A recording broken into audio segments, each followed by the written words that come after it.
आज हम जानेंगे भक्त नरसिंह मेहता जी की जीवन कहानी। भक्त नरसिंह मेहता गुजरात के एक बहुत बड़े श्री कृष्ण भक्त हो गए हैं। उनके भजन आज दिन भी न केवल गुजरात में बल्कि सारे भारत में बड़ी श्रद्धा और आदर के साथ गाए जाते हैं।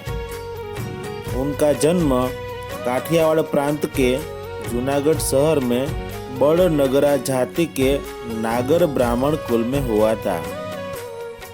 बचपन में ही उन्हें कुछ साधुओं का सत्संग प्राप्त हुआ, जिसके फलस्वरूप उनके हृदय में श्री कृष्ण भक्ति का उदय हुआ। वे निरंतर भक्त साधुओं के साथ रहकर श्री कृष्ण और गोपियों की लीला के गीत गाने लगे।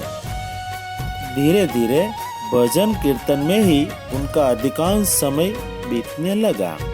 यह बात उनके परिवार वालों को पसंद नहीं थी।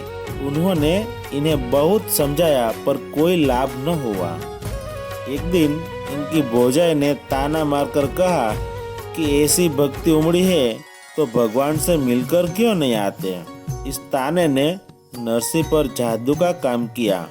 वे घर से उसी क्षण निकल पड़े और जूनागढ़ से कुछ दूर श्री महादेव जी के पुराने मंदिर में जाकर वहां शंकर जी की उपासना करने लगे। कहते हैं उनकी पूजा से प्रसन्न होकर भगवान शंकर उनके सामने प्रकट हुए और उन्हें भगवान श्री कृष्ण के गोलोक में ले जाकर गोपियों की रास लीला का अद्भुत दृश्य दिखलाया। वे गोलोक की लीला को देखकर मुग्ध हो गए।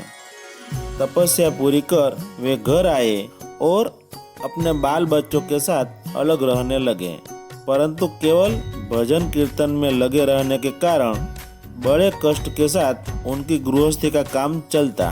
स्त्री ने कोई काम करने के लिए उन्हें बहुत कहा, परंतु नरसिंह जी ने कोई दूसरा काम करना पसंद नहीं किया। उनका दृढ़ विश्वास था कि श्री कृष्ण मेरे सारे दुखों और अभावों को अपने आप दूर करेंगे।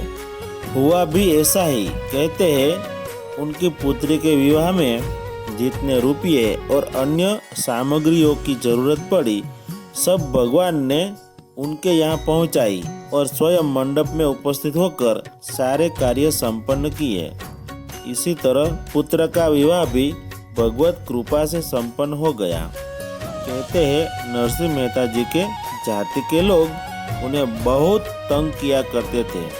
एक बार उन लोगों ने कहा कि अपने पिता का श्राद्ध करके सारी जाति को भोजन कराओ।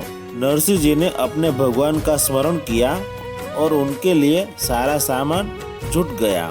श्राद्ध के दिन अंत में नरसिंह जी को मालूम हुआ कि कुछ घी घट रहा है। वे एक बर्तन लेकर बाजार घी लाने के लिए गए।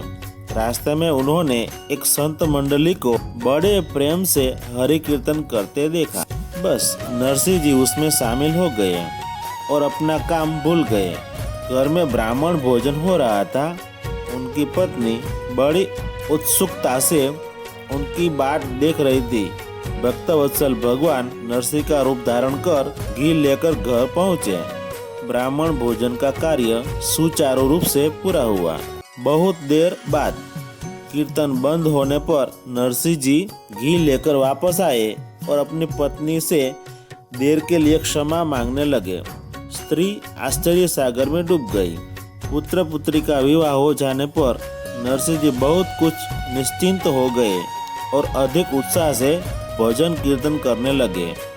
कुछ वर्षों बाद एक एक करके उनकी स्त्री और पुत्र का देहांत हो गया। तब से वे एकदम विरक्त से हो गए और लोगों को भगवत भक्ति का उपदेश देने लगे। वे कहा करते, भक्ति और प्राणी मात्र के साथ विशुद्ध प्रेम करने से सबको मुक्ति मिल सकती है।